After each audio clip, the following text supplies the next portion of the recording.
min 1 itu berkontribusi buat integral tertutupnya, suku-suku bagian prinsipil lainnya yang A min N itu kan nggak berkontribusi buat integral tertutup, dan berarti kalau analisisnya itu selain analisis untuk integral tertutupnya mungkin nggak? Iya, tentunya. Maksudnya di sini kita ngomongin hanya dalam konteks integral tertutup dari fungsi tersebut aja. Artinya gini, kalau kamu punya fungsi kompleks, tentunya kan kamu tidak harus integralkan secara tertutup doang kan, yang bisa kamu lakukan operasinya. Kamu bisa lakukan operasi macam-macam gitu. Ini ketika saya mengintegralkan secara tertutup, maka hanya kontribusi dari koefisien residu saja yang tidak nol, yang ada di situ gitu. Suku lainnya nol. Jadi gitu konteksnya.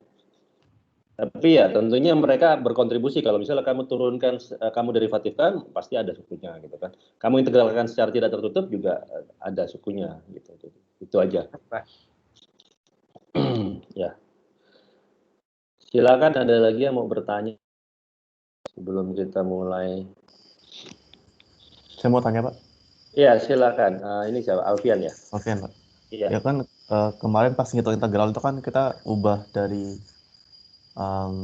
real ke kompleks kan, terus pakai integral. Contohnya, ya. Contoh aplikasi yang saya ambil. Ya, pas kita bikin integral kontur itu kan kita yang nentuin konturnya sendiri, Pak. Betul. Berarti nilai integral kita itu bergantung nggak sama kontur yang kita pilih? Nah, iya. Jadi sebenarnya gini, kenapa saya bisa mengambil kontur seperti itu? Karena karena soalnya integral problemnya itu batasnya dari 0 sampai 2pi di ruang realnya ya kan. Jadi kalau batasnya nggak 0 sampai 2pi ya berarti saya nggak bisa pakai cara itu, saya harus pakai cara lain gitu. Tapi karena kebetulan problemnya itu dari 0 sampai 2pi untuk integral trigonometri ya. Integral trigonometri dari 0 sampai 2pi batasnya. Nah, kebetulan seperti itu berarti saya bisa menggunakan metode fungsi kompleks atau metode teorema residu untuk menyelesaikannya. Jadi memang kita harus memperhatikan beberapa hal ya untuk membawa suatu integral ke bentuk fungsi kompleks dan dipecahkan secara teorema residu. Emang kita nggak bisa langsung bawa semuanya aja gitu ya, nggak bisa secara naif. Sama lihat dulu batasnya gitu ya. Kemarin saya memberi satu contoh mengenai trigonometri yang batasnya dari 0 sampai 2pi. Nah, itu kasus yang bisa kita bawa, ya kan? Kenapa? Karena trigonometri itu bisa kita nyatakan dalam Z, dalam fungsi kompleks, ya. Karena cos dan sinus itu kan berkaitan dengan E pangkat I theta. Dan batas integralnya 0 sampai 2pi itu kan sebenarnya kita bisa lihat bahwa itu suatu loop tertutup. Nah, artinya apa? Saya bisa melakukan suatu integrasi kompleks dalam kontur tertutup. Makanya saya bisa bawa itu. Tapi kalau misalnya integralnya tidak dari 0 sampai 2pi, ya saya harus pakai cara lain. Tidak bisa menggunakan metode residu atau menggunakan teknik variabel kompleks. Gitu. Nah, di sini saya juga akan nanti di kuliah ini saya akan mencoba mengambil contoh-contoh lain, misalnya selain dari trigonometri untuk menunjukkan bahwa teknik kita ini bekerja. Kayak gitu, Alfian. Gimana? Apakah menjawab atau ada yang ingin dilanjutkan pertanyaannya? Iya, sudah, Pak. Oke. Ya, terima kasih juga. Kemarin saya notice ada koreksi ya dari penurunan saya dari contoh ya. Iya. Harusnya minus gitu ya. Lalu juga ada yang mengoreksi, saya lupa namanya siapa, Adinda ya. Adinda atau siapa ya? Apakah dia sudah di sini atau belum? Di bawah komennya Alfian itu di video asinkronus terakhir atau video sinkronus yang nomor 10 ya, saya lupa. Yang 10, Pak. 10 ya. Tapi saya nggak bisa menemukan di mana apa yang dia maksud dengan hasilnya itu, karena saya bingung. Maksudnya saya merasa perhitungan saya benar gitu. Makanya kalau ada Adindanya di sini mungkin. Dinda Neonatasha, apakah sudah join? Oke, mungkin lagi tidak di depan komputer.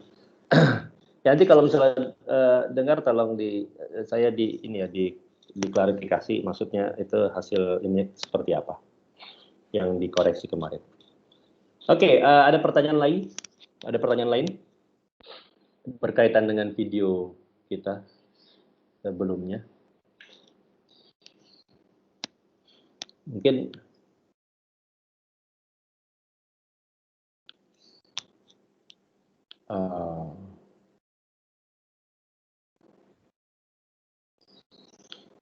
nggak ada ya?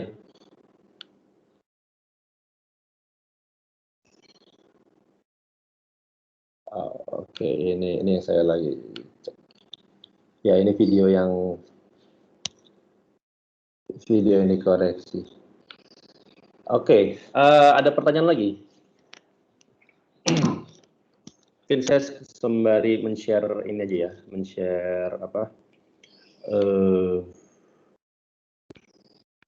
Men-share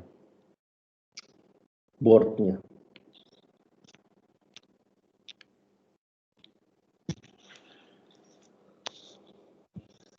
Kalau tidak ada pertanyaan lagi, mungkin kita bisa lanjutkan kuliahnya, artinya kita bisa lanjutkan materinya, ya.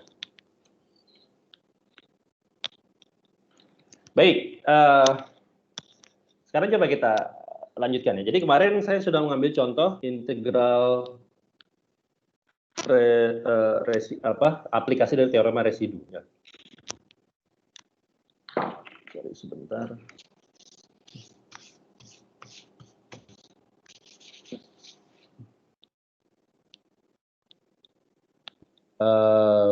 Ya, mungkin saya akan kembali membahas aplikasi teorema residu. Tulisan saya terbaca ya. Saya sedang menulis saat ini. Kalau oke, kalau tidak ada tampilan apa-apa di layar kalian, tolong kabari saya. Baik, kemarin saya sudah mengambil contoh satu bentuk integral yang bisa kita selesaikan secara teorema residu, ya, yaitu integral trigonometri dengan batas integral dari 0 sampai 2pi. Ya. Kenapa itu bisa kita lakukan? Ya, karena pertama trigonometri seperti yang saya katakan tadi bisa dinyatakan dalam fungsi eksponensial imajiner, ya, yang mana merupakan fungsi kompleks. Dan kedua, batasnya itu menunjukkan satu kontur penuh, ya, satu lingkaran penuh. Sehingga saya bisa bawa integral tersebut ke dalam bahasa atau ke dalam dunia kompleks. Kita selesaikan di sana dengan teknik yang sudah kita tahu, lalu kita bawa kembali hasilnya ke ruang real. Saya akan mengambil contoh lain. Contoh ini mungkin untuk mudahnya saya ambil yang di buku, ya. Di buku ini ada contoh. Misalnya saya punya integral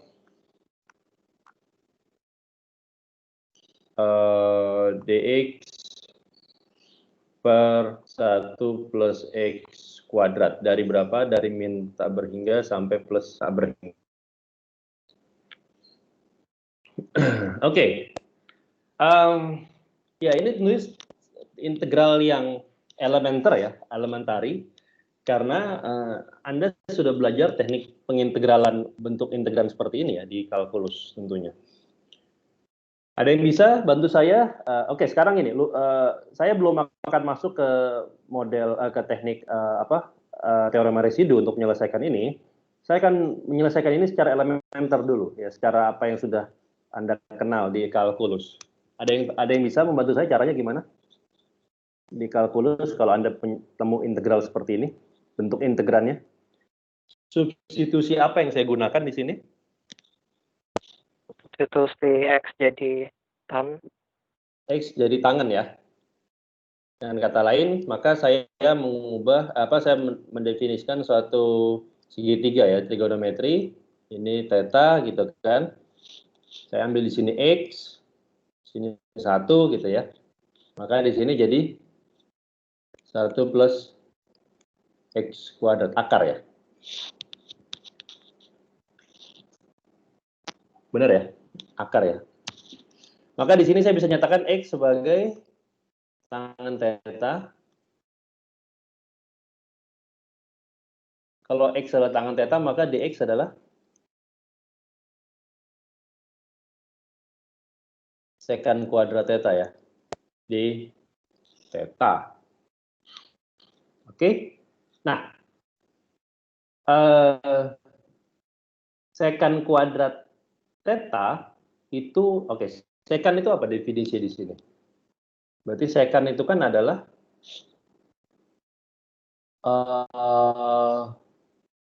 akar 1 plus X kuadrat ya, secant theta.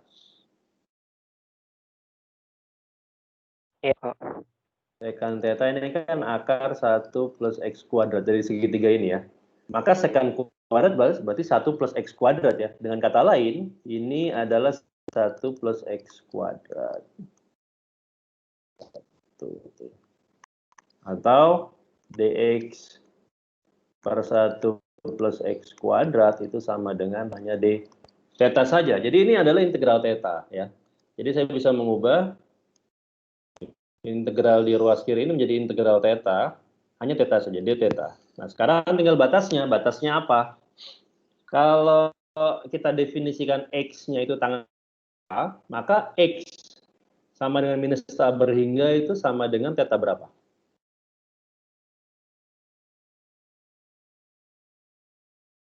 Atau gini, theta berapa yang menghasilkan X-nya tak berhingga? Plus tak berhingga.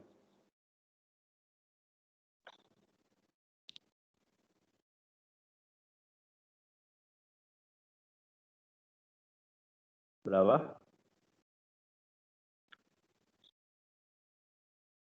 Ada yang bisa jawab?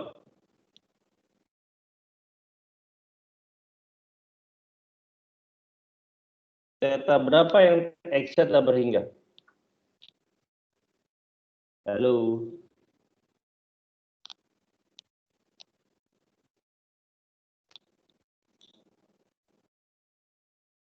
Suara saya terdengar?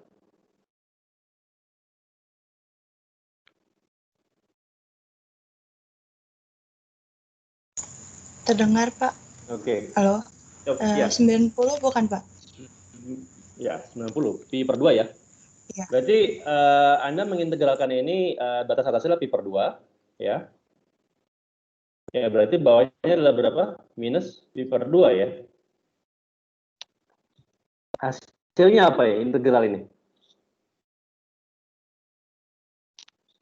Ya, berarti kan theta saja ya. Theta saja dievaluasi pada dari minus pi per 2 sampai plus pi per 2. Berapa ini? Jadi Anda punya pi per 2 dikurang minus pi per 2 atau ditambah pi per 2 sama dengan pi. Jadi integral ini kita sudah tahu hasilnya adalah pi. Dengan teknik integrasi elementer atau integrasi yang biasa sudah Anda kenal di kalkulus. Oke? Ada pertanyaan sampai sini? Saya sengaja mengangkat contoh seperti ini karena kita sudah tahu jawabannya, ya. Dan kita ingin mencoba menyelesaikan ini juga dengan teknik yang kita kenal, yaitu teknik teorema residu. Dan teorema residu ini benar, maka harusnya jawabannya juga sama, yaitu jawabannya pi juga. Karena kalau jawabannya bukan pi, maka teknik teorema residu menjadi diragukan validannya. Oke, bisa dipahami ya. Nah ini sekarang saya akan menyelesaikan integral tersebut ya. Saya akan mencoba menyelesaikan integral ini dengan teknik teorema residu ya. Bagaimana caranya?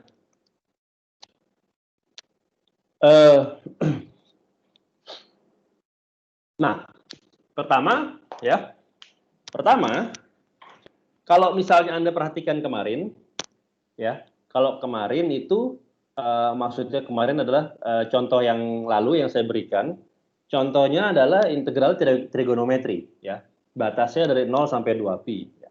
Itu bisa langsung saya nyatakan, ya kan, secara eksplisit, ya, sin maupun cos sebagai z, ya, sebagai.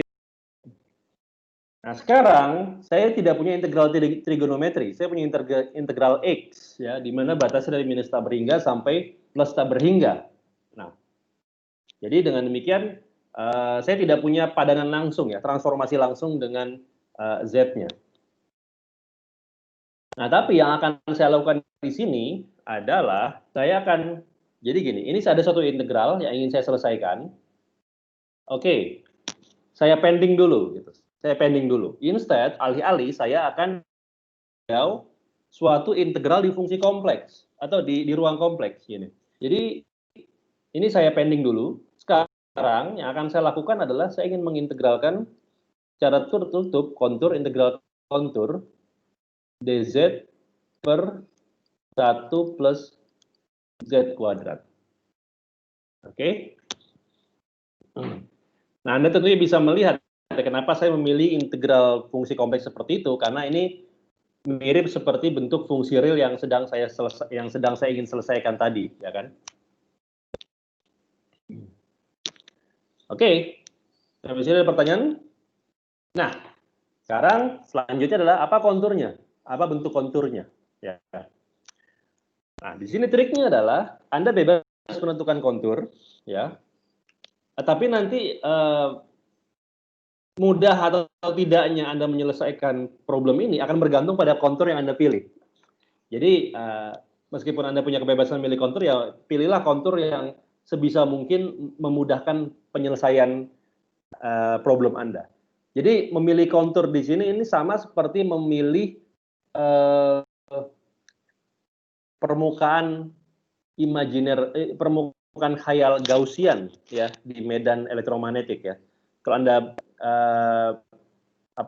hukum Gauss di elektrostatik, kan tekniknya adalah Anda mencari permukaan Gaussian, ya, yang memiliki simetri yang sama dengan simetri problem atau distribusi muatan yang kita punya, gitu kan. Sehingga permukaan Gaussian tersebut bisa melingkupi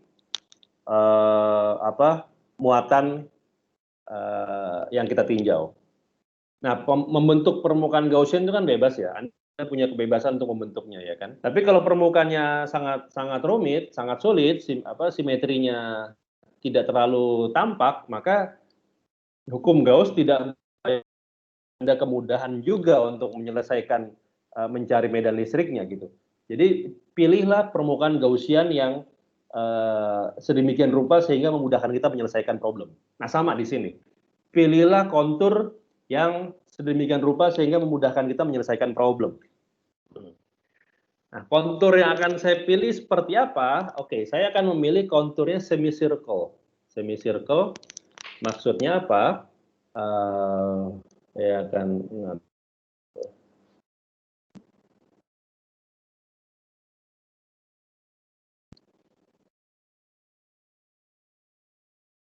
Oke, ini bidang kompleks saya. Ya, ini Y, ini X. Nah, saya akan memilih kontur semicircle.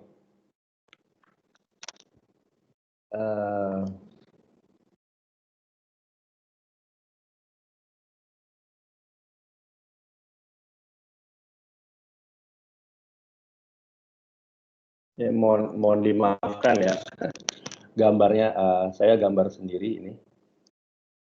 Maksudnya mungkin bentuknya tidak terlalu bagus. Tapi maksudnya gini, ini gambarnya maksudnya semicircle, ya.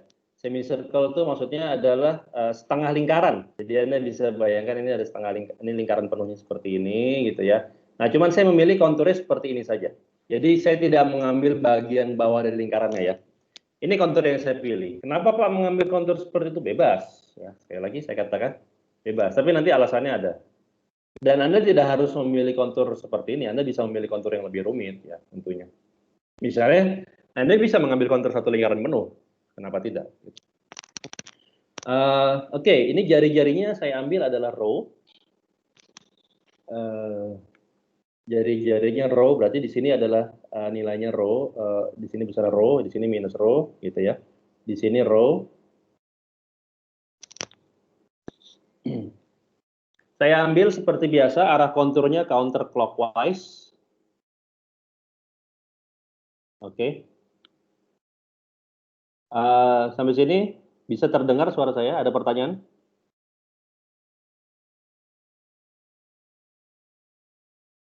Bisa ya? Bisa, Pak. Oke. Nah, sekarang Anda lihat pada garis dari minus rho sampai rho ini, ya. Ini kan sumbunya sumbu real, ya kan? Sehingga y-nya 0. Nah, pada bagian yang busurnya, pada bagian busur ini, di permukaan busur ini z-nya adalah rho e pangkat i theta ya. Oke. Jadi ini kontur yang saya pilih. Ini kontur yang saya pilih, kontur C namanya ya. Nah, sekarang kembali ke problem kompleks kita. Coba lihat, integran ini itu holomorfik atau tidak terhadap kontur yang saya pilih.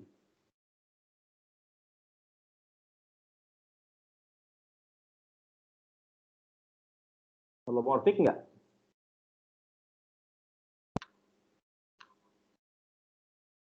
Dengan kata lain, pertanyaannya adalah, ada nggak titik singular di dalam kontur maupun pada permukaan kontur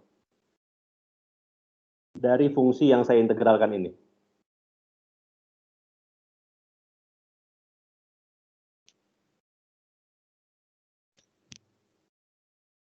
Atau pertanyaannya adalah seperti ini, titik singular dari integran ini apa saja? Anda lihat, integran ini punya titik singular nggak?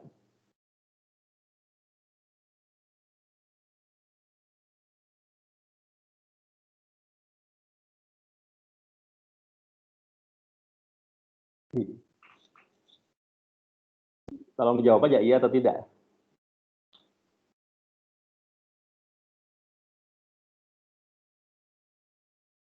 Kira-kira punya titik singular nggak integran ini? Ada, Pak. Ada. Di mana?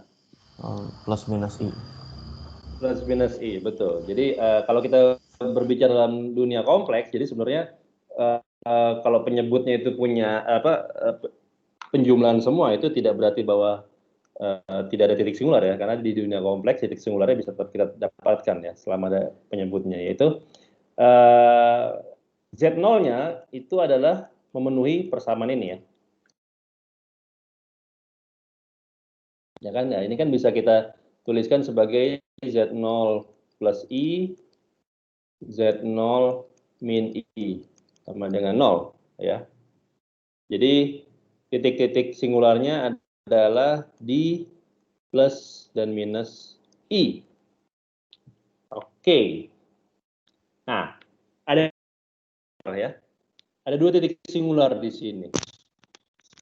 Sekarang pertanyaannya, apakah keduanya berada di dalam kontur atau mana saja yang berada di dalam kontur?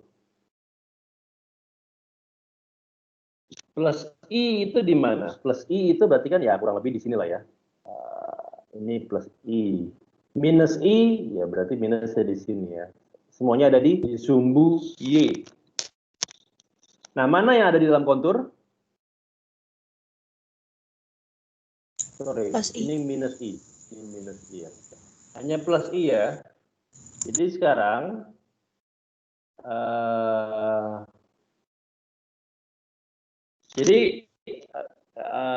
hanya titik plus I yang singular yang menyebabkan integran kita ini tidak nol ya, hasil integral tidak nol karena ada plus I ini ya kan. Nah, minus I ini kita abaikan karena apa? Karena dia tidak masuk ke dalam kontur yang saya definisikan. Oke.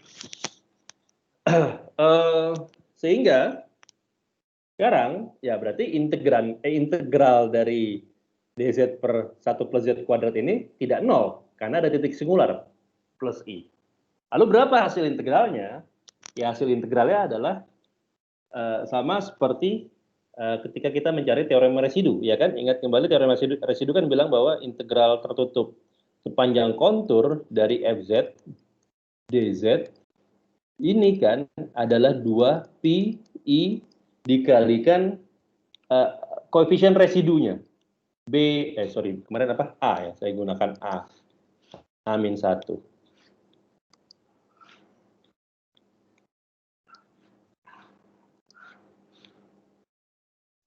A-1, di mana A-1 adalah koefisien residunya. Atau kalau saya punya lebih dari satu titik, ya berarti saya jumlahkan semua koefisien residunya. Ya, kebetulan hanya ada satu titik di sini pada contoh yang saya ambil. Makanya 2pi dikalikan koefisien residu pada I. Ya kan? Nah, sekarang apa koefisien residu pada I pada kasus ini? Ya. Karena pertanyaan adalah apa A-1 pada I? Pada I. Ingat kemarin gimana? Sekarang di I ini, oke, ini saya bisa tulis integralnya kan integralnya bisa saya tulis seperti ini ya. Integral C dari dz z plus I z min I. Ya kan? Sekarang yang kita hanya memperhitungkan z min I saja. Yang z plus I kita abaikan karena kan titik singularnya ada di luar kontur ya. Nah, sekarang yang koefisien z min I ini pangkatnya berapa? Orde singularitasnya berapa? Orde polnya berapa? N-nya berapa? 1. N-nya 1. Oke. Maka kalau kita merujuk ke bagaimana menentukan koefisien residu, berarti saya punya seper N-1 faktorial, yaitu 1, ya kan? Lalu limit dari, gitu kan? Limit dari Z mendekati I. Nah, turunannya 0 karena ini N-nya 1, tidak ada turunan. Dari Z min I mengalihkan seluruh integralnya ya. Z plus I, Z min I. Oke. Nah, ini bisa kita cancel. Maka Anda tinggal masukkan, Anda limitkan Z kepada I dari sini. Seper Z plus I, kalau dimasukkan Z-nya adalah I, jadi seper 2I ya. Jadi saya sekarang punya seper 2I. Ya. Ini koefisien residu dari fungsi tersebut. Ya. Ini koefisien residu dari fungsi ini, dari integran ini. Kalau konturnya hanyalah yang saya ambil seperti ini ya, semicircle atau setengah lingkaran. Oke, nah berarti sekarang integran tersebut integralnya apa? Saya masukkan aja integral dz per 1 plus z kuadrat. Ini kan berarti hanyalah 2pi dikalikan A-1-nya, yaitu seper 2i ya. Seper 2i. Anda dapat adalah pi.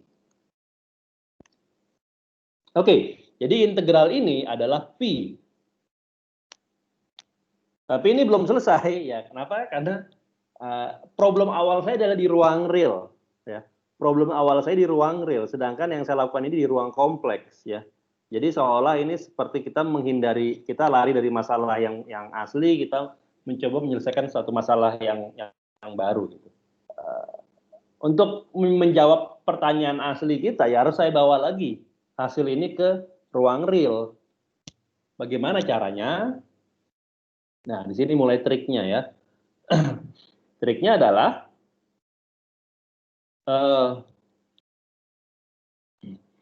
kalau Anda lihat,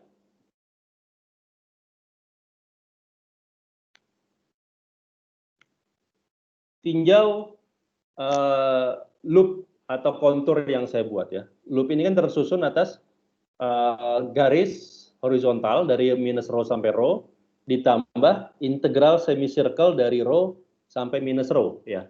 Integral busur gitu ya. Jadi batas integralnya ini kan bisa saya pecah menjadi integral dari minus rho sampai rho ditambah integral busur ya. Integral busur di sini setengah lingkaran, karena dia setengah lingkaran dengan rho-nya konstan, maka saya bisa gunakan integral terhadap theta saja ya. Dari 0 sampai 2 sampai pi. Dari 0 sampai pi ya kan? Karena kan integralnya setengah lingkaran. Setengah lingkaran di sini. Oke, bisa dipahami? Artinya apa? Artinya sekarang saya mengintegralkan seperti ini. Jadi dz per 1 plus z kuadrat ini bisa menjadi integral dari minus rho sampai rho. Apa ini yang saya integralkan? Nah, kalau Anda lihat z, oke, z itu kan adalah, ini bisa saya nyatakan sebagai rho e pangkat i theta, ya kan? Ataupun juga sebagai x plus y, ya. Sama ya. Nah, saya akan menggunakan x plus y untuk integral untuk partisi yang pertama, ya. Kenapa? Karena integralnya ini dari hanya sepanjang sumbu x saja, sehingga y-nya 0. Jadi di sini, jadi suku yang pertama ini, Anda lihat, ketika Anda mengintegralkan sepanjang sumbu x, maka tidak ada kontribusi terhadap y, maka y-nya 0. Sehingga dengan demikian, dz menjadi dx, dan 1 plus z kuadrat menjadi 1 plus x kuadrat. Oke? Ditambah, nah, suku yang kedua, suku busur, ini ada kontribusi dari y, ya kan? Y-nya tidak bisa kita abaikan. Bahkan di sini y yang berubah, ya. Y dan x ikut berubah. Ya. Sehingga saya akan lebih nyaman menyatakan integral ini dalam bentuk theta, dalam bentuk polar. Jadi di sini saya integralkan dari 0 sampai pi. dz-nya apa? Kalau saya z-nya seperti ini, dz-nya adalah, kita sudah tahu, waktu itu kita sudah pernah menurunkan dz dari z seperti ini. I rho e i theta d theta, ya kan? Ini dz-nya. Lalu 1 plus z kuadrat berarti 1 plus z kuadrat berarti rho kuadrat, gitu ya. E pangkat 2i theta. Oke. Sampai sini ada yang bingung nggak? Bisa diikuti? Masih bingung, Pak. Yang mananya? Yang dari integral yang min rho min rho sampai rho. Kenapa? Saya bingung pas dari itu ya udah mulai bingung. Oke. Oke, saya ulangi ya. Makasih, Pak. Saya Ya, ulangi. Pak, makasih, Pak. Saya coba gambar di sini biar gampang deh.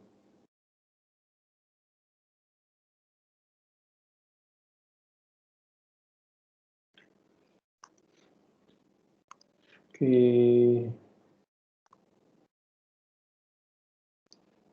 Ini minus rho, ini plus rho. Ya, anggaplah ini setengah lingkaran ya. Mohon diabaikan gambarnya tidak terlalu bagus. Nah, ini semua titik di sini adalah rho e pangkat i theta, ya kan? Nah, integral tadi itu bisa saya pecah. Sebentar.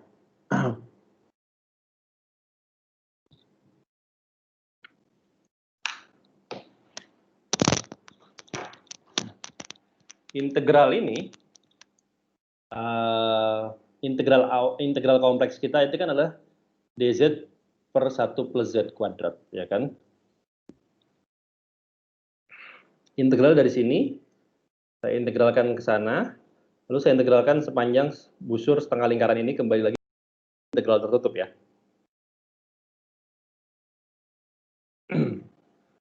Nah,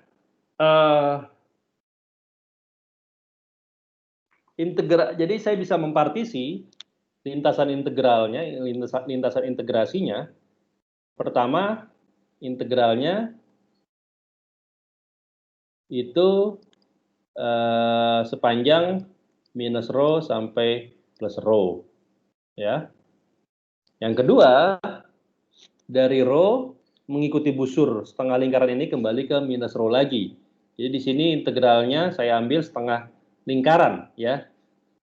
Karena ini rho-nya konstan, maka setengah lingkaran ini berarti kan perubahan theta, ya. Dari theta 0 di sini, theta kan di sini, ya. Ini kan theta. Di theta 0 sampai theta pi, ya. Di sini 0 sampai pi. Cuma di sini integral terhadap theta, oke? Nah, Z itu dapat saya nyatakan sebagai rho E I theta, ya, ataupun juga sebagai X plus I Y. Kalau saya nyatakan sebagai Z dalam bentuk rho E I theta, maka dz-nya itu bisa saya nyatakan sebagai I rho E I theta D theta, ya, karena rho-nya konstan. Atau kalau dalam bentuk X plus I Y berarti saya nuliskan dx plus I dy, ya.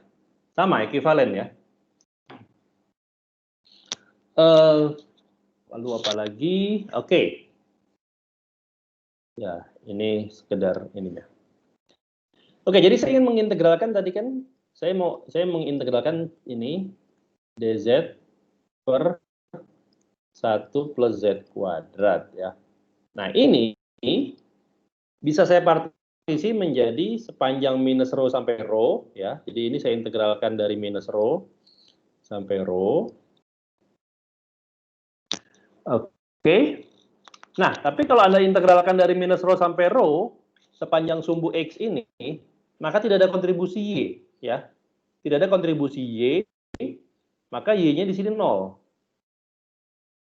Jadi dz hanyalah dx saja, ya. Dz hanyalah dx saja di sini. Di suku pertama integral ini, ya.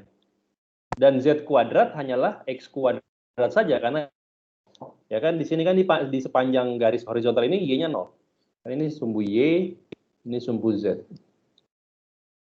Maka ini hanyalah 1 plus X kuadrat.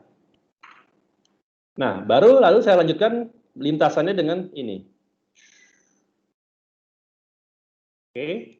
Di lintasan kedua, Y-nya jelas tidak 0. Ya. Jadi, lintasan kedua, ya berarti bentuknya harusnya seperti ini. Tidak bisa saya reduksi menjadi X plus 1 plus X kuadrat saja, ya. Nah, karena lintasan kedua ini setengah lingkaran, maka lebih nyaman kalau saya menggunakan koordinat polar untuk menyatakan fungsi kompleksnya. Maka dz-nya adalah, di sini dz-nya adalah I rho E I theta D theta, gitu, ya. Dibagi 1 plus z kuadrat, 1 plus z kuadrat, ya berarti 1 plus rho kuadrat E pangkat 2I theta, gitu. Batasnya dari mana? Karena sekarang integral terhadap theta, batasnya dari theta 0 sampai theta pi, gitu, ya. Dari 0 sampai pi. Seperti itu, gimana? Masih bingung? Gak apa-apa kalau masih bingung, silakan ditanyakannya di mana bentuk bingungnya.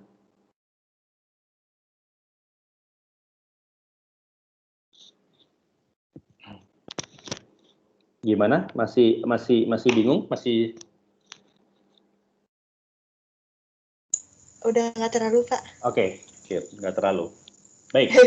Ya. Ada lagi yang mau bertanya? Sebelum saya lanjutkan? Oke, jadi ini di ruas kiri kita sudah tahu integralnya apa. Integralnya adalah pi tadi, ya. Kita selesaikan dengan teorema residu. Di ruas kanan masih tetap dalam bentuk seperti ini, ya.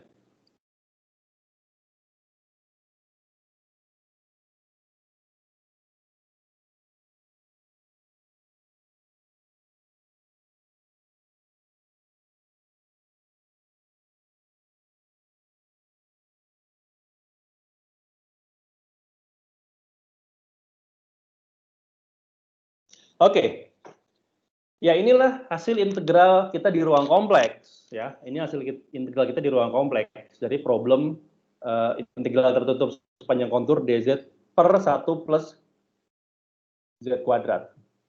Nah, ini hasilnya ya. Saya tidak sebenarnya di ruas kiri, di ruas kanan saya selesaikan lagi ya. Integral seperti apa ini? Tapi saya biarkan dulu seperti ini ya.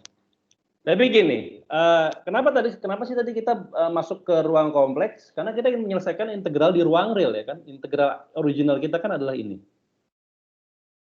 Nah, ini ya, integral yang ingin kita selesaikan kan ini ya.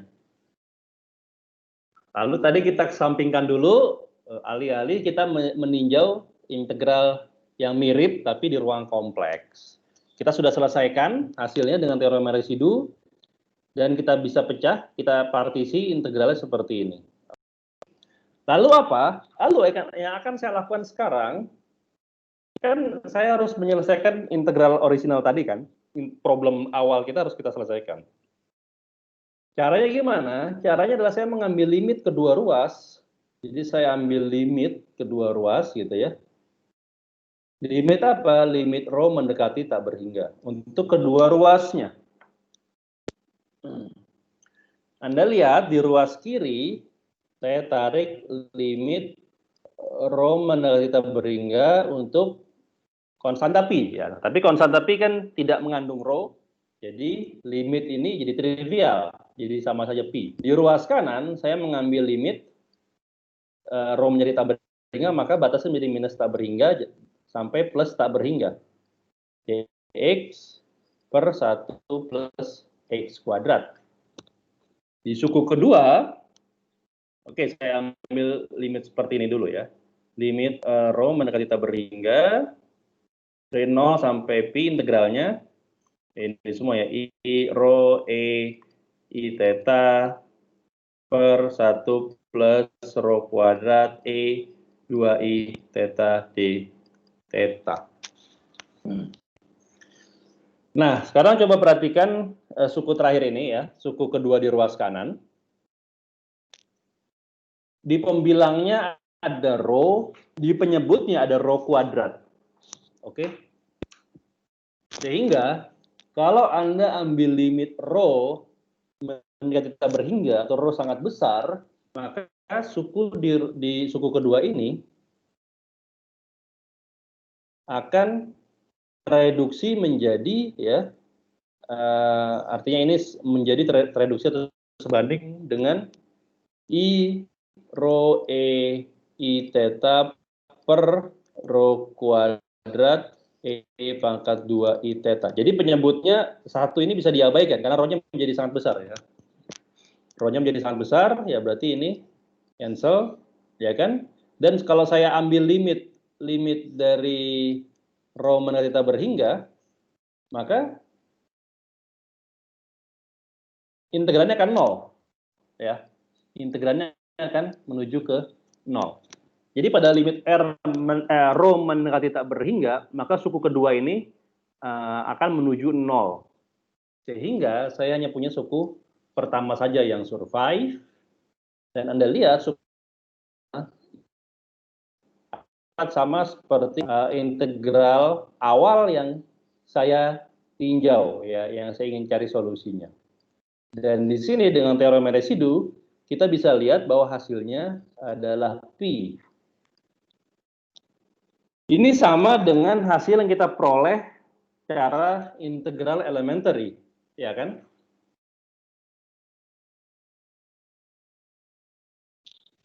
Oke.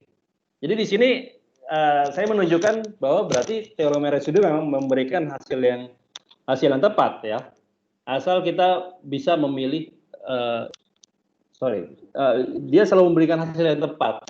Nah, cuman mudah atau tidaknya kita mendapatkan hasil ini akan sangat bergantung pada pemilihan kontur.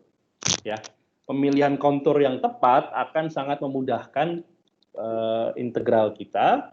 Sedangkan pemilihan kontur yang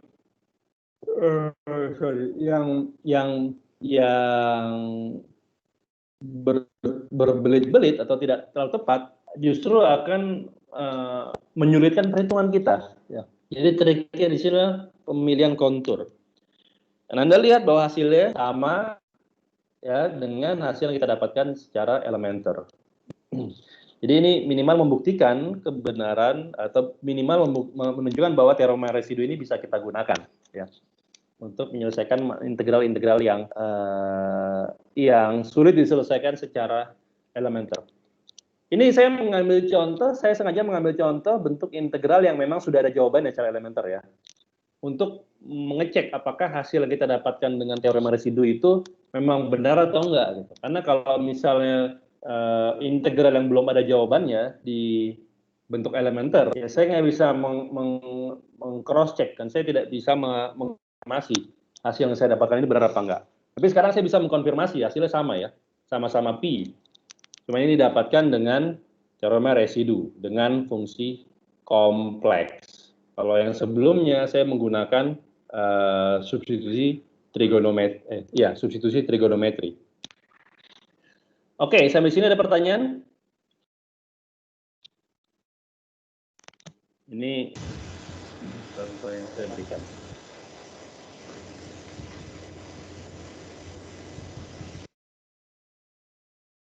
Halo, ada yang bertanya? Silakan. Ya, siapa ini? Krestote ya.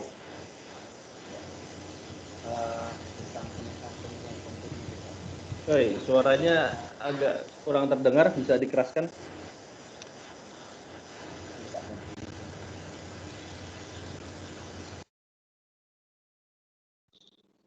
Suaranya kresek-kresek. Atau kalau misalnya susah dengan ini bisa di chat, bisa tulis di chatting gitu ya.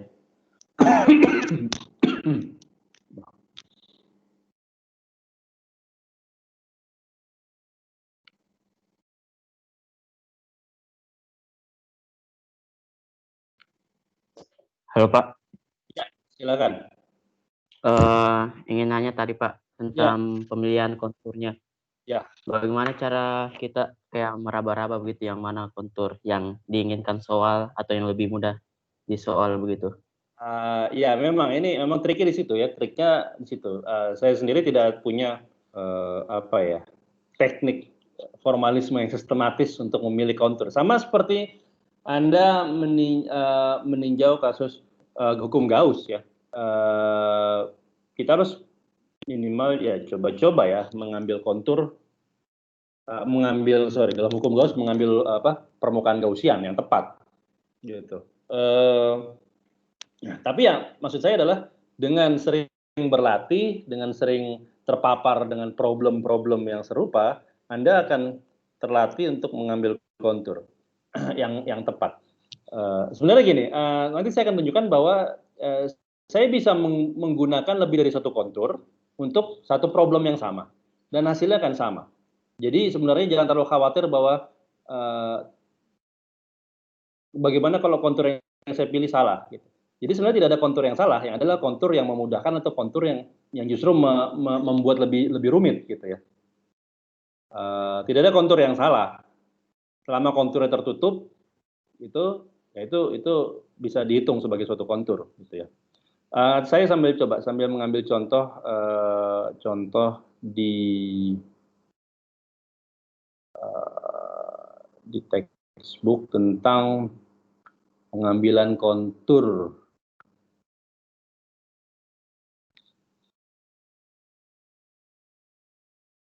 Bentar ya.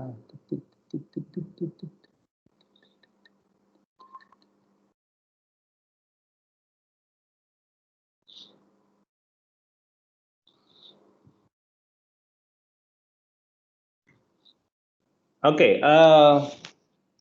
ya jadi gitu. Jawabannya untuk sementara itu adalah ya kita harus banyak berlatih ya. Dan kedua gini, mungkin ada semacam guidance umum ya. Misalnya gini, Anda lihat dari batas integral. Batas integral problem Anda apa? Dari minus tak berhingga, gitu kan? Minus tak berhingga sampai plus tak berhingga. Ini kan integral real ya.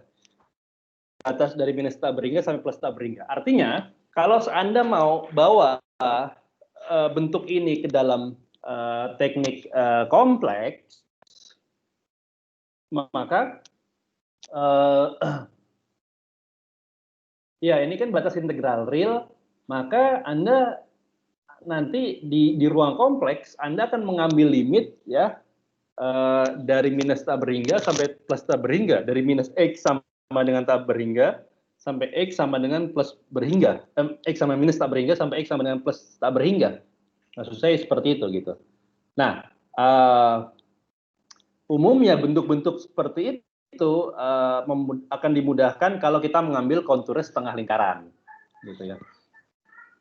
Kita mengambil bentuknya konturnya setengah lingkaran. Jadi gini, pertama kontur itu haruslah tertutup ya kan. Kalau nggak tertutup maka teorema residu saya kita nggak berlaku. Teorem kontur tertutup kan Anda bisa pikirkan misalnya lingkaran, setengah lingkaran gitu kan.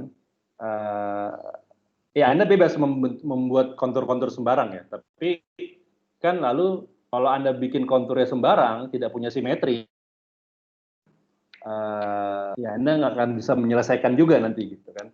Jadi kontur-kontur tertutup yang bisa Anda pikirkan yang punya simetri ya berarti lingkaran, setengah lingkaran, nanti mungkin seperempat lingkaran gitu ya. Atau mungkin tidak harus lingkaran, tapi misalnya adalah kotak ya tertutup gitu ya, bangun-bangun tertutup seperti itu. Jadi sebenarnya pemilihan konturnya juga nggak infinitely many sih ya. Oke, kita mungkin biar konkretnya kita ambil contoh ya. Saya akan ambil seperti apa problem yang bisa kita selesaikan dengan ini gitu ya. Saya akan ambil contohnya di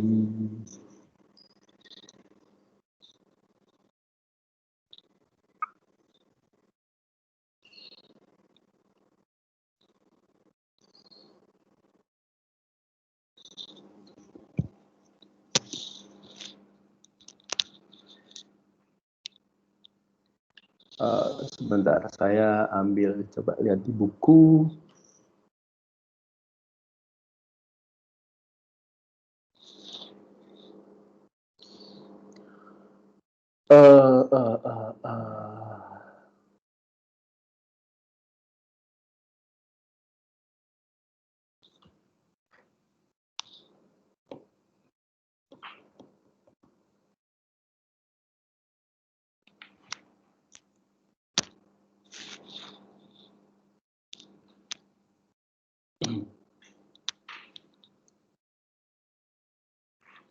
Misalnya apa ya di buku BOAS yang bisa saya ambil contoh.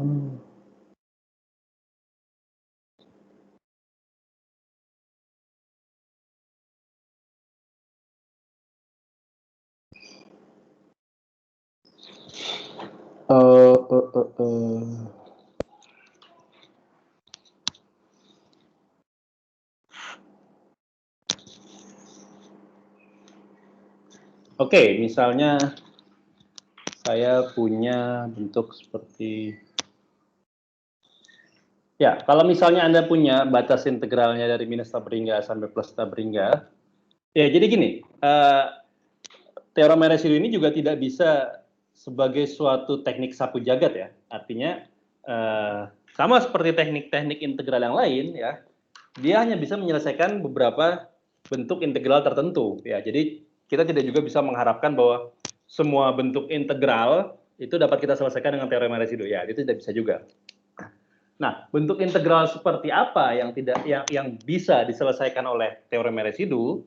Ya, integralnya haruslah batasnya misalnya dari minus tak berhingga sampai plus tak berhingga gitu ya. Atau dari 0 sampai tak berhingga ya. Atau dari 0 sampai 2pi ya, atau dari minus dari 0 sampai pi gitu. Jadi batas-batasnya yang either dia bagian dari lingkaran atau full satu lingkaran penuh gitu ya, atau dia dari batasnya dari tak berhingga sampai minus tak berhingga ya. Jadi kalau dia batasnya suatu angka yang finite ya justru teknik kita tidak terlalu berlaku di situ. Saya akan mengambil contoh misalnya, oke, saya punya saya akan ambil contoh di fisikal ya. Di fisika kita punya problem seperti ini. Nah, ini baru kelihatan contoh fisikanya di sini. Di sini baru kita kelihatan contoh fisikanya. Kalian sudah belajar fisika dasar yang optik ya? Optik sudah belajar kan? Sudah. Sudah ketemu dengan difraksi tentunya ya. Difraksi Fraunhofer.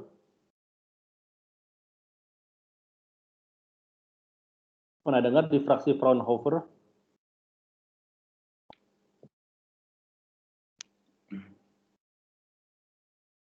Nggak pernah? Harusnya pernah. Oke, jadi gini, saya punya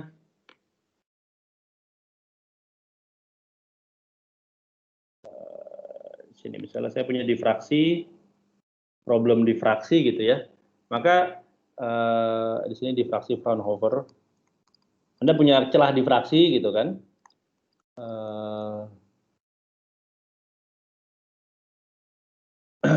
Maka ya itu nanti bisa Anda cek lagi di buku optik bagaimana detail problemnya. Tapi masalah matematika yang diselesaikan adalah intensitas difraksinya itu sebanding dengan atau sama dengan batas integral minus tab berhingga sampai plus tab berhingga dari apa? Dari sinus kuadrat, saya namakan ini Xi per Xi kuadrat D ke Xi. Ya. Ke Xi itu apa? Ya, ke Xi itu adalah apa di sini ke Xi itu adalah ke sini lah jarak antar celah ya. Jarak antar celah. Oke. Nah, oke, Anda akan bertemu dengan integral seperti ini. Jadi sin kuadrat suatu variabel saya namakan Xi per variabel tersebut dikuadratkan, Xi kuadrat diintegralkan terhadap variabel tersebut terhadap Xi. Jadi sin kuadrat Xi per Xi kuadrat D Xi. Diintegralkan dari minus tab berhingga sampai plus tab berhingga. Ya, bentuk integral seperti ini kan agak sulit ya diselesaikan secara elementer kan. Maka kita bisa menggunakan, kita bisa meminjam bahasanya teorem residu. Ya. Tapi sebelum saya menyelesaikan, saya perlu menyederhanakan dulu bentuk integral ini ya. Sebelum saya bisa pakai teorem residu, saya bisa sederhanakan dulu. Caranya gimana? Caranya adalah saya bisa gunakan integrasi parsial untuk menyederhanakan. Jadi saya definisikan U di sini adalah sin kuadrat Xi ya. Oke.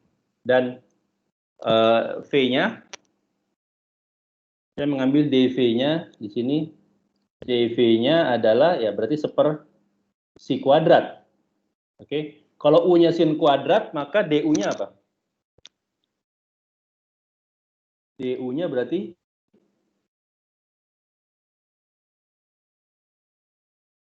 dua sin ini Xi kuadrat ini D ke Xi ya, sorry. 2 sin Xi cos ke Xi gitu ya. Sedangkan V-nya adalah apa? V-nya apa di sini? Kalau ininya seperti ini, kalau dV-nya adalah D Xi per Xi kuadrat, maka V-nya adalah min. Ini Anda integralkan aja ya, berarti min per Xi ya. Oke, jadi saya bisa menggunakan integrasi parsial ya. Ini sama dengan, ini kan U dV ya kan, ini kan sama dengan UdV ya. UdV. integral. Ini sama dengan UV ya, dievaluasi dari minus tab berhingga sampai plus tab berhingga. Min integral VDU. Ya kan? Nah, UV-nya apa? UV-nya tadi adalah ini. Berarti kalau UDV-nya seperti ini, ya.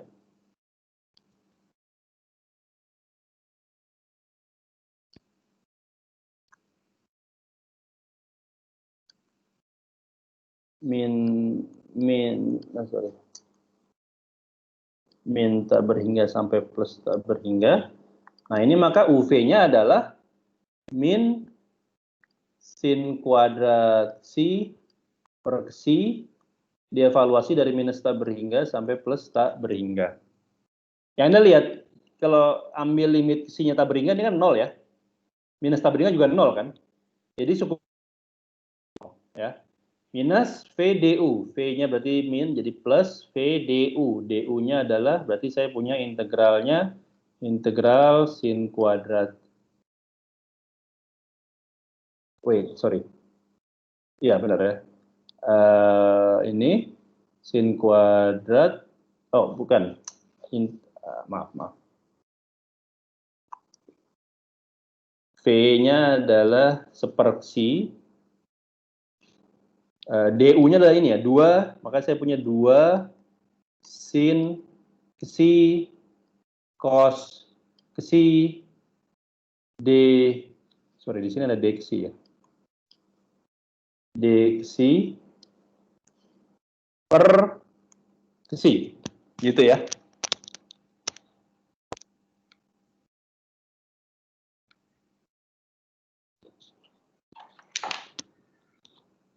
Oke. Sampai sini bisa ada pertanyaan nggak sebelum saya lanjutkan? Sebelum tambah bingung kan? Ada yang mau ditanyakan?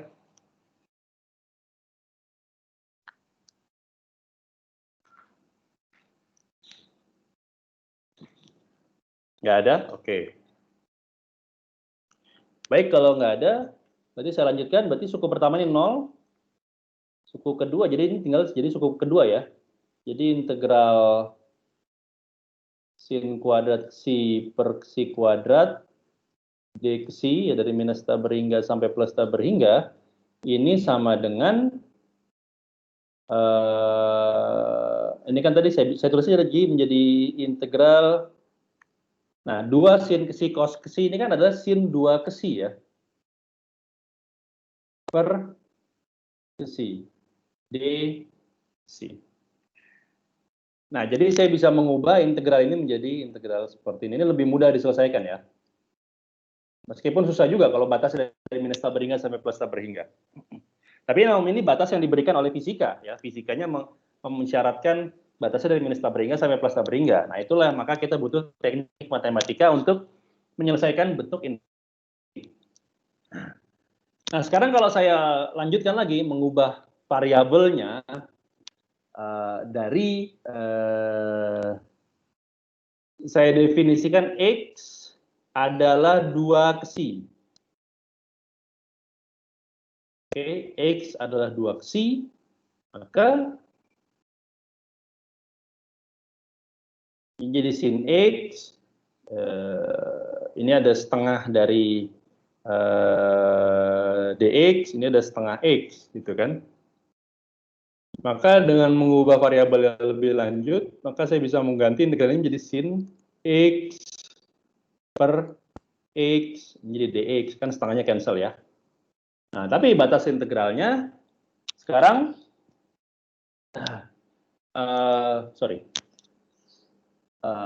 maaf. Ya, batas integralnya sama, dari minus tak berhingga sampai plus tak berhingga. Oke, inilah bentuk paling sederhana yang bisa saya reduksi ya. Nah, ini tetap tidak bisa kita selesaikan secara elementary, makanya kita butuh teorem residu di sini. Bagaimana teorem residunya? Jadi sekarang saya punya bentuk integral seperti ini yang ingin saya selesaikan. Sampai sini ada pertanyaan nggak? Sebelum saya lanjut. Ini bentuk integral yang ingin saya selesaikan.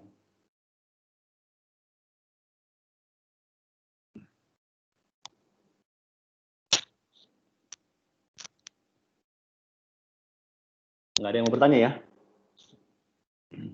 Oke.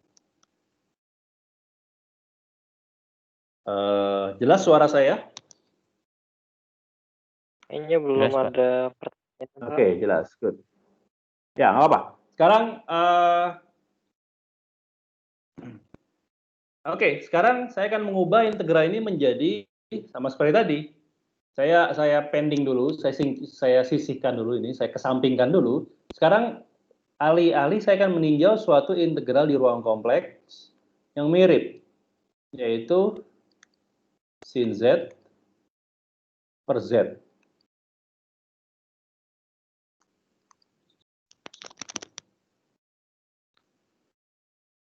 Gitu ya. Atau mungkin lebih mudah lagi, lebih mudah kalau Anda ingat kan bahwa sin dan cos itu bisa saya nyatakan dalam bentuk eksponensial, maka akan lebih general lagi kalau saya meninjau ini bentuknya eksponensial aja.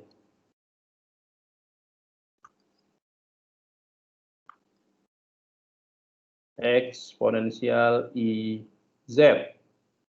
Gitu ya. Eksponensial IZ. Ya, kita tahu bahwa E pangkat IZ ini kan adalah cos Z ya ditambah I sin Z. Oke. Nah, ini adalah integral yang kita tinjau. Lihat dari bentuk integrannya, tampaknya memang pasti ada titik singular ya. Tinggal sekarang batasnya konturnya seperti apa. Sehingga kita bisa menentukan ada berapa singularitas dalam kontur, ada berapa singularitas yang tidak dalam kontur. Sama, saya akan menggambar garis bidang kompleks. Oke. Tadi saya katakan bahwa saya bisa menggambarkan konturnya bebas, ya. Saya bisa mengambil kontur yang bebas, tidak ada masalah, dan bahwa pemilihan kontur itu tidak akan berakibat, tidak akan mengubah hasil jawaban. Di sini saya akan coba tunjukkan. Sekarang gini.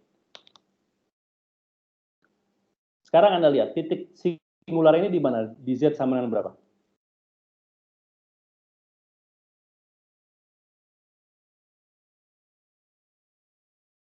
Nol. Oh, titik Z sama dengan 0 kan berarti di sini ya, di pusat, ya kan? Ada lagi? Hanya satu ya. Jadi gini, sekarang saya coba akan menggambar kontur yang mengeksklud titik singularitas ini, yang tidak mencakup titik singularitas ini. Jadi saya lakukan kontur saya seperti ini.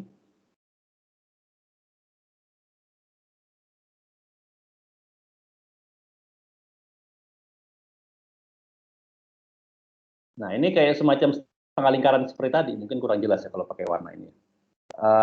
Ini mirip seperti setengah lingkaran tadi, gitu ya.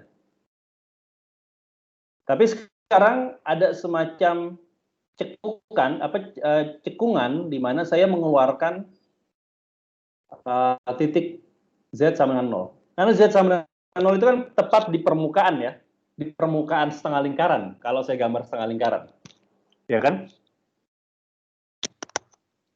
Jadi saya boleh menggambar seperti ini, nggak ada masalah. Ini kontur yang saya pilih. Anda bisa lihat dengan jelas ya. Konturnya misalnya ini dari minus rho sampai ini minus epsilon ya. Dari epsilon dia membentuk setengah lingkaran sampai ke plus epsilon. Dari epsilon terus lurus lagi sampai ke rho. Dari rho membentuk setengah lingkaran kembali ke minus rho. Ini kontur pertama yang saya ambil.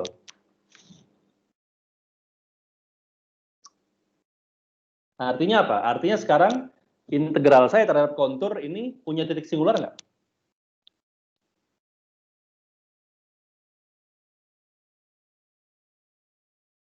Tidak, Pak. Tidak. Maka dengan kata lain hasilnya apa? Kalau tidak ada titik singular, maka integralnya hasilnya apa? 0. Nol. Maka integral ini adalah 0. Ya. Jadi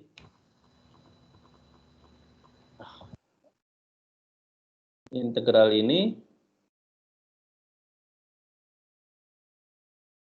dz ini sama dengan 0 terhadap kontur yang saya ambil. Oke. Nah, di ruas kiri integralnya bisa saya partisi. Integralnya bisa saya partisi. Partisinya menjadi apa saja? Sama seperti tadi. Saya bisa partisi dia menjadi ini bagian 1 dari minus rho sampai minus epsilon bagian 1. Lalu bagian 2 dari minus epsilon sampai plus epsilon secara setengah lingkaran. Bagian 3 dari epsilon menjadi rho lagi, jadi itu secara lurus. Dan bagian 4 dari rho ke minus rho secara setengah lingkaran.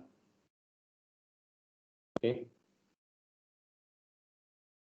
Jadi ini bisa dipecah integralnya menjadi 1 plus 2 plus 3 plus 4. Sama dengan 0 di ruas kanannya ya. Integral 1 itu dari minus rho sampai minus epsilon. Itu di sepanjang sumbu X. Maka di sini saya hanya punya E pangkat IX per X saja. DX, ya kan?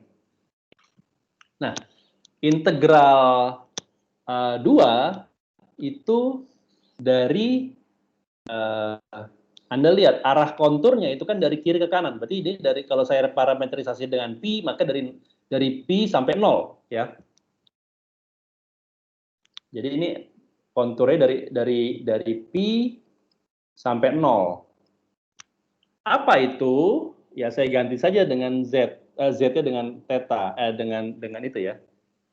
Z-nya dengan apa?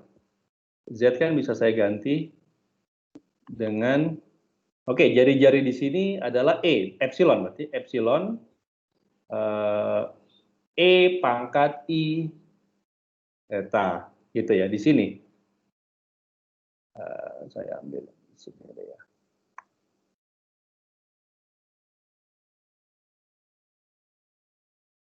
Sini ya. Sedangkan untuk yang di luar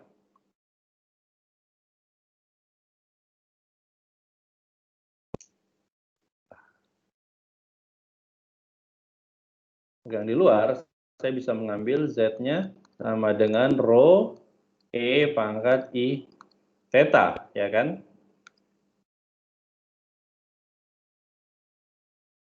Oke.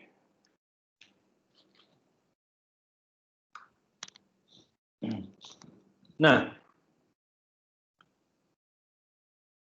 sekarang dari pi sampai 0, maka ininya adalah eksponensial I. Nah, ini Z, berarti Z adalah E pangkat itu juga ya. Jadi saya tulis lagi aja di sini. Epsilon E pangkat I theta. Jadi eksponensial I eksponensial lagi gitu ya. Jadi eksponensial dari eksponensial. Ya nggak apa-apa. Agak terlihat rumit. Z berarti di sini epsilon E I theta. DZ-nya adalah I epsilon E I theta D theta. Ini suku kedua ya. Suku ketiga sama seperti suku pertama. Dari epsilon sampai rho E pangkat IX X dx ya. Dan terakhir suku keempatnya ya mirip seperti suku kedua, cuman tandanya dari batasnya dari 0 sampai pi kebalik ya kan, karena konturnya arahnya counterclockwise. Kalau yang suku kedua konturnya arahnya clockwise. Jadi batasnya dari pi sampai 0, ini dari 0 sampai pi. Ini E pangkat I Di sini rho E pangkat I theta gitu ya, dibagi rho E pangkat I theta I rho E pangkat I theta D theta. Ini semua harus sama dengan 0 ya. Jadi 4 suku ini harus sama dengan 0. Oke, sampai sini bisa dipahami? Ada pertanyaan?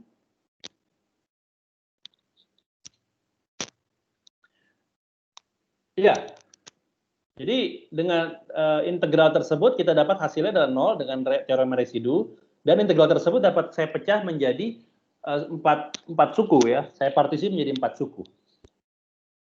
Kalau saya mau bawa bentuk integral ini untuk menjawab pertanyaan saya awal, yaitu apa hasil integral ini gitu ya, maka ya berarti saya harus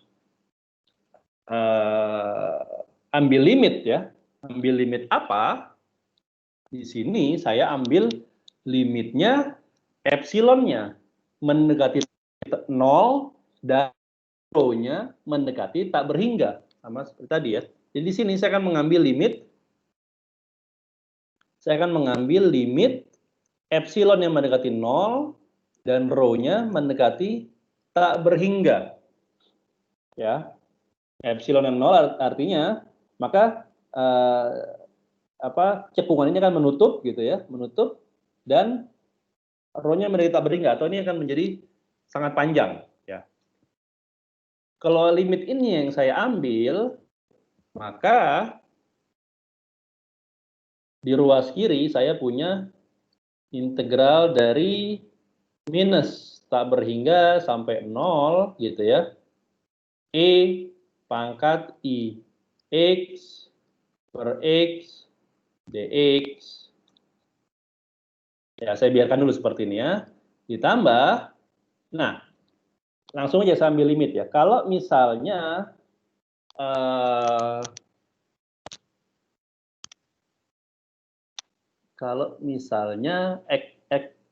epsilonnya 0, sebentar, kalau misalnya epsilonnya 0, maka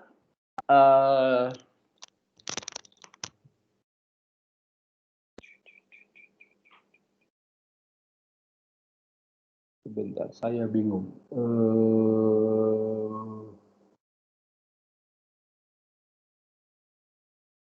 Saya bisa dapatkan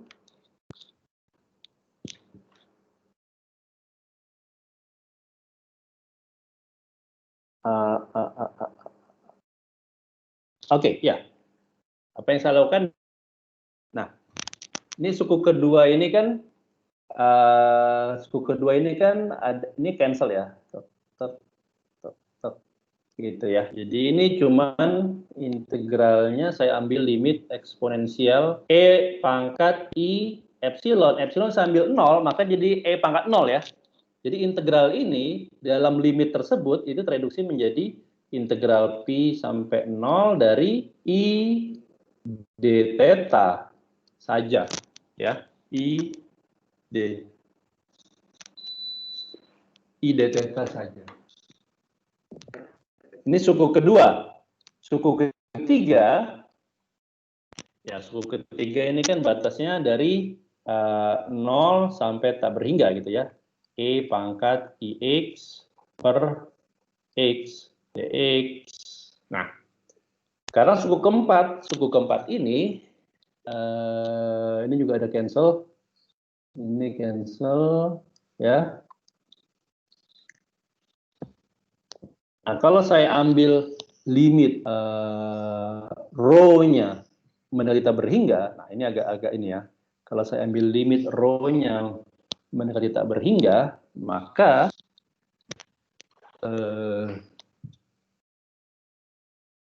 oke. Triknya adalah seperti ini. Plus, ini saya tulis dulu ya, 0 sampai pi E pangkat I, ini limitnya masih ada limitnya ya, jadi saya biarkan dulu. Ini nggak ada lagi. D theta I. Ini semua harus sama dengan 0 gitu ya. Oke. Nah, sekarang tinjau suku yang terakhir ini. Tinjau suku yang terakhir ini. Suku yang terakhir ini E pangkat I rho E pangkat I theta. Nah, ini kan bisa ditulis sebagai E pangkat I. E pangkat I theta kan adalah cos theta plus I sin theta. Jadi I dikali cos. Mohon maaf, ini boardnya agak-agak error karena basah. Keringat. Cos theta plus I sin theta. Ini ada rho-nya, sorry. Dikali rho. Jadi dengan kata lain ini adalah E pangkat I rho cos theta dikali I dikali I adalah min. Jadi E pangkat min rho sin theta. Oke, jadi integran di suku keempat dapat saya tulis seperti ini. Bisa dipahami ya? Nah, Anda lihat E pangkat I rho cos theta ini kan eksponensial imajiner ya. Eksponensial imajiner dia akan menjadi sinus cosinus saja. Nah, tapi E pangkat minus rho sin theta ini eksponensialnya real. Ya, tidak ada I-nya. Sehingga kalau saya ambil limit rho mendekati tak berhingga, maka ini akan mendekati 0. Ya, ini kan berarti 0. Jadi suku keempat ini akan mendekati 0.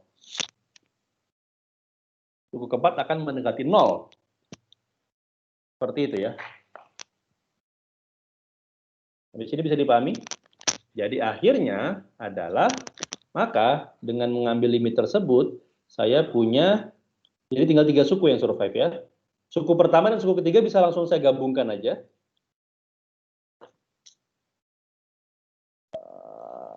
Kenapa sih? Dari min tak berhingga sampai plus tak berhingga. Ini saya menggabungkan suku pertama dan suku ketiga, ya kan? Karena bisa saya tulis seperti ini. Dan suku kedua itu adalah hasil integralnya hanyalah 0 sampai pi minus pi, minus ip ya. Berarti di sini minus ip. Min ip. Nah, ini sudah 3 suku keempat 0, maka ini sama dengan 0 ya semuanya. Maka integral ini menjadi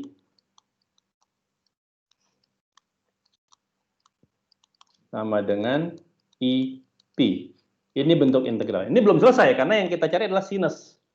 X per X, bukan E pangkat IX per X. Ya kan? Tapi kita sudah tahu bahwa E pangkat IX itu dapat saya pecah menjadi cos X plus I sin X. Maka saya bisa memecah ruas kirinya menjadi cos X plus I sin X dx ya. Dan ini ruas kanan adalah IP. Artinya apa? Artinya ini persamaan kompleks. Suku pertama di ruas kiri adalah real, suku keduanya adalah imajiner. Ruas kanannya hanya imajiner, berarti tidak ada padanan untuk suku yang real ya. Maka suku real ini, integral ini hasilnya haruslah 0. Ya kan? Dan dari sini saya dapat bentuk integral sin X per X dari tak berhingga sampai plus berhingga. Itu hasilnya adalah pi. Ya. Nah ini hanya kebetulan ya, kita dapat hasil pi juga ya. Tidak harus integral residu itu hasilnya selalu pi, tidak harus. Oke, sampai sini ada pertanyaan nggak? Saya sudah mau habis waktu, tapi saya ingin menunjukkan dulu sebelum saya tutup, saya ingin menunjukkan dulu bentuk pemilihan kontur yang lain, tapi hasilnya akan sama. Sebelum saya lanjutkan, ada pertanyaan nggak sampai sini? Jadi tadi sepi-sepi aja. Semoga bisa mengikuti. Pak, tadi kenapa pemilihan dari saat meninjau di ruang kompleks kan pakai integral kontur sin Z per Z. Nah, Iya. itu kenapa dipakainya jadi eksponensial pangkat IZ per Z? Boleh aja sih kalau misalnya mau mengambil sin Z per Z, tapi di sini saya mencoba untuk lebih general aja. Karena E pangkat IZ itu kan bisa dinyatakan sebagai cos Z dan I sin Z, ya kan? Jadi kalau saya ngambil langsung E pangkat IZ, saya langsung bisa dapat hasil untuk integral cos X per X dan integral sin X per X, ya. Kalau saya tadi ambil hanya sin Z saja, ya boleh, tapi nanti saya hanya dapat integral sin Z per Z. Tapi integral cos X per X tidak. Ya memang pertanyaan hanya sin X per X ya integralnya. Tapi kan kalau saya bisa dapat jawaban untuk yang cos X per X kan juga lebih baik juga. Itu aja alasannya. Anda boleh langsung menggunakan sin. Ya. Oke. Sekarang saya mau pilih kontur yang berbeda ya. Ya maksudnya berbeda itu artinya nggak benar-benar ngawur ya. Tapi maksudnya saya menunjukkan bahwa kalau konturnya ini tidak persis sama seperti kontur tadi, maka tetap juga bisa saya punya solusi yang sama. Misalnya saya ambil konturnya, titik singular tetap di sini kan ya. Titik singular di Z sama dengan 0. Maka saya akan mengambil konturnya. Sekarang saya coba mengambil kontur yang memasukkan titik singular tersebut ke dalam kontur. Jadi seperti ini.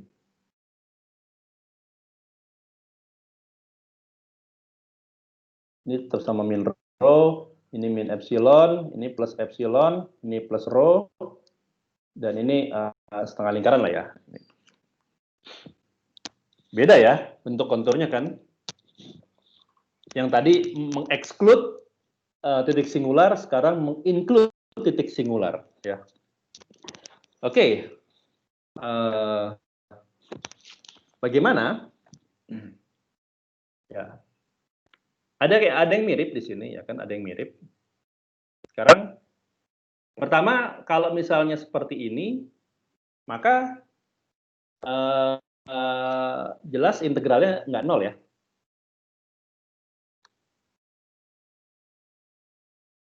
Maka integral dari E pangkat IZ per Z dz ini nggak 0. Ya. Ya kan? Berapa kalau nggak 0? Ya, hitung ininya residunya. Residunya berapa di sini?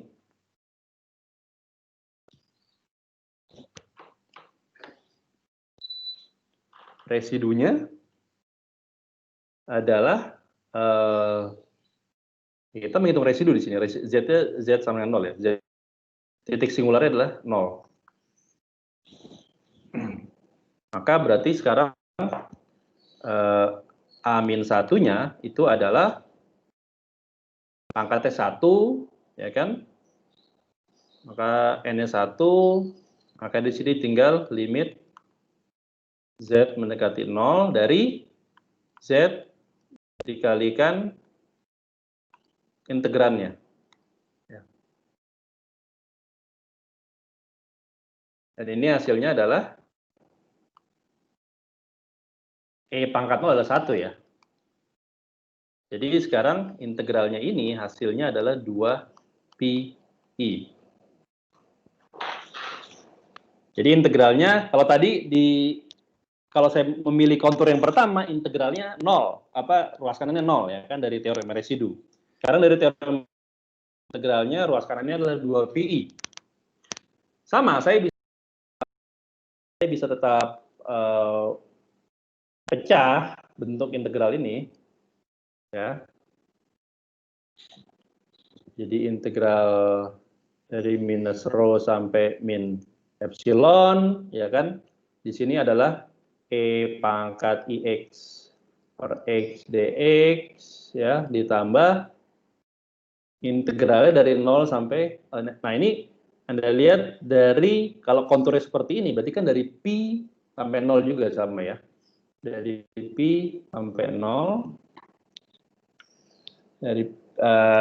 dari P, Anda melihatnya seperti ini ya. Kalau konturnya ngambil dari sini, ini kan 0, ini P, ini 2P. Jadi ini sebenarnya dari P sampai 2P ya. Ini P sampai 2P. Cuman beda ini aja, beda tandanya aja ya. Nah, ini sama ya, tadi eksponensial pangkat I bla bla bla, yang ini ada epsilon ini tadi ya. Epsilon apa sih tadi? Inilah ya, sama semuanya bentuknya. Cuman beda tandanya aja.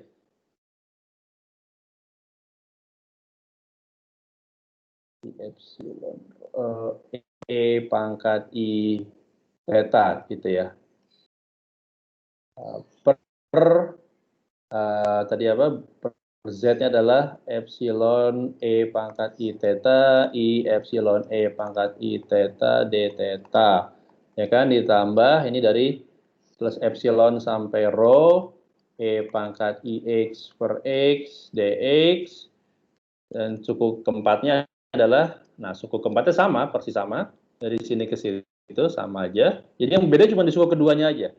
Ini dari 0 sampai P, E pangkat I, rho E pangkat I theta gitu ya, per rho E pangkat I theta, I rho E pangkat, rho E pangkat I theta, D theta. Ini semuanya bukan sama dengan 0, tapi sama dengan 2PI. Oke, nah kalau saya ambil limit, sama seperti tadi, limitnya adalah saya ambil limit epsilon yang mendekati 0, rho-nya mendekati tak berhingga, maka ini juga 0, suku ini tetap 0, suku keempat ya. Suku 1 sama suku ketiga langsung aja saya gabung, jadi langsung minus tak berhingga sampai plus tak berhingga, E pangkat IX per X, DX. Nah, suku kedua ini jadi apa? Suku kedua,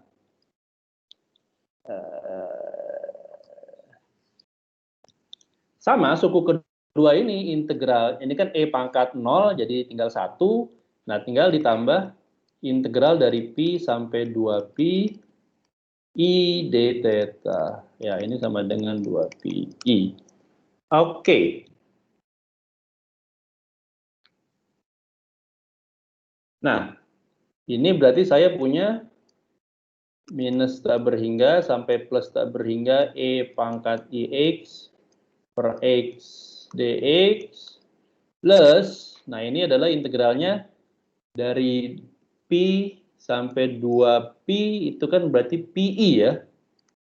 PI. Ini sama dengan 2PI. Dengan kata lain, maka saya dapat integral dari minus tak berhingga sampai plus tak berhingga IX per X dx ini adalah PI. Sama ya, hasilnya seperti tadi ya. Jadi di sini saya bisa membuktikan bahwa pemilihan kontur yang berbeda akan tetap menghasilkan hasil yang sama. Ya, yang sama kan? Seperti yang saya dapatkan di sini. Ya. Dengan kata lain, maka solusi juga sama. Sin X per X, integralnya dari minus tak berhingga sampai plus tak berhingga adalah Pi. Ya. Jadi itu, di sini saya dapatkan hasil yang sama. Oke, sampai sini ada pertanyaan nggak?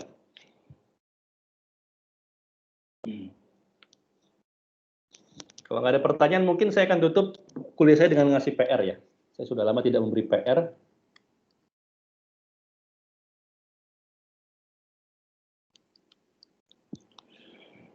Oke, PR.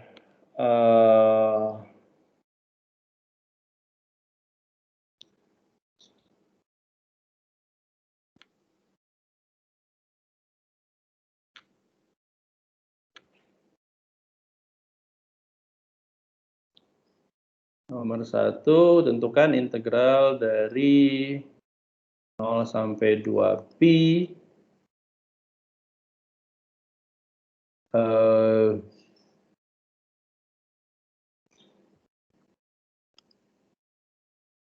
d theta ini 13 plus 5 sin theta. Ya. Nomor 2,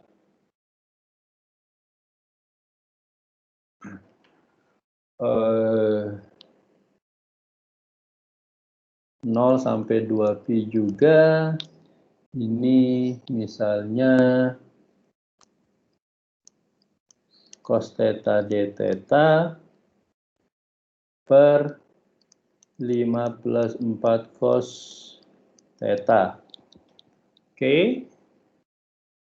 Nomor 3, saya misalnya mengintegralkan dari 0 sampai t berhingga, ya. Dx per 4x kuadrat plus 1. Oke. 4x kuadrat plus 1 saja. 4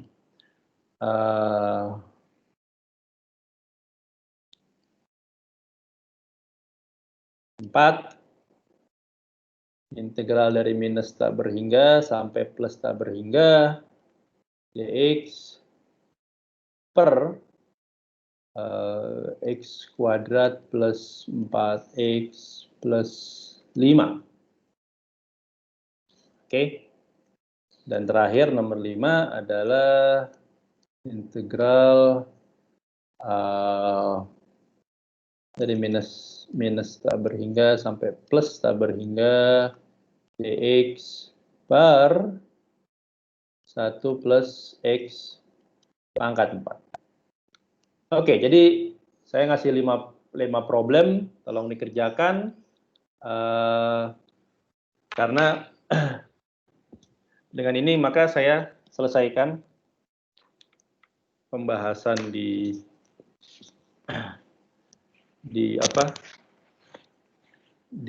analisis kompleks. Tentunya nanti saya akan beri, tentunya pembahasannya akan ada sampai di konformal konformal mapping, ya. Tapi untuk sementara teorema residu sudah selesai sampai sini. Jadi ada 5 problem. Yang pertama, semuanya tolong diselesaikan integralnya. Anda bisa menggunakan bentuk bentuk teorema residu untuk menyelesaikannya.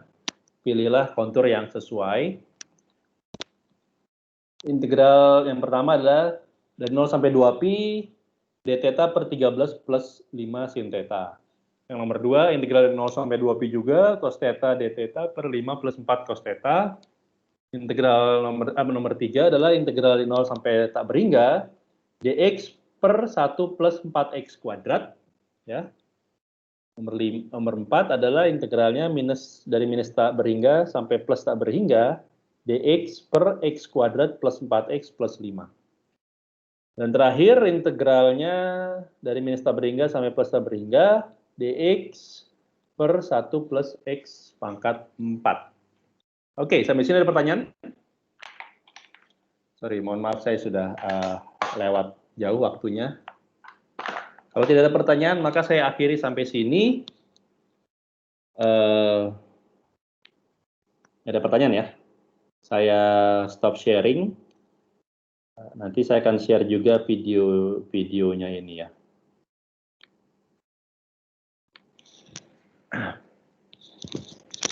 Baik, jelas problemnya ya. Jadi nanti besok, saya usahakan besok sudah ada video asinkronus. Tapi mungkin ini kan hari Kamis ya. Kamis dan Jumat ini saya agak-agak hektik, ada urusan di keluarga juga. Maka ya mungkin yang pasti sebelum hari Kamis minggu depan, video asinkronusnya sudah akan saya posting. Oke? Baik, terima kasih atas kedatangannya, atas perhatiannya. Mohon maaf kalau ada kesalahan. Assalamualaikum warahmatullahi wabarakatuh. Selamat pagi. Waalaikumsalam. Salam. Kalau mau meninggalkan ruangan. Pak. Terima kasih banyak, Pak. Makasih, Pak. Ya, stop recording.